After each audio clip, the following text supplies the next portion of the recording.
అతడు సూర్యపుత్రుడు, ధైర్యవంతుడు, యుద్ధంలో వెనుతిరగని గొప్ప యోధుడు. కానీ అతని జీవితంలో ఒక రహస్యం అతని శత్రువుల ముందు బలహీనుడిగా మార్చింది.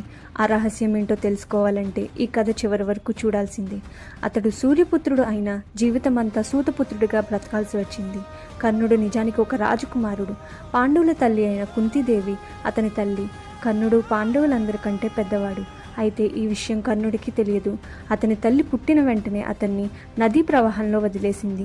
రాధా అతిరథులు అని రథసారథి దంపతులు అతన్ని పెంచారు. అయితే అతడు రాజకుమారుడనే నిజం కురుక్షేత్ర యుద్ధం ముందు మాత్రమే తెలుస్తుంది. అది కూడా శ్రీకృష్ణుడు చెప్పినప్పుడే. కృష్ణుడి యుద్ధ సమయంలో కర్ణుడిని పాండవుల పక్షమున పోరాడమని కోరుతాడు. కానీ కర్ణుడు అప్పుడు ఏమన్నాడో తెలుసా? కృష్ణ, నా జీవితం మొత్తం దుర్యోధనుని పక్షంలోనే ఉన్నాను. నా గౌరవాన్ని నిలబెట్టినవాడు దుర్యోధనుడు. అతనికి నేను నమ్మక ద్రోహం చేయలేను అని చెప్పాడు.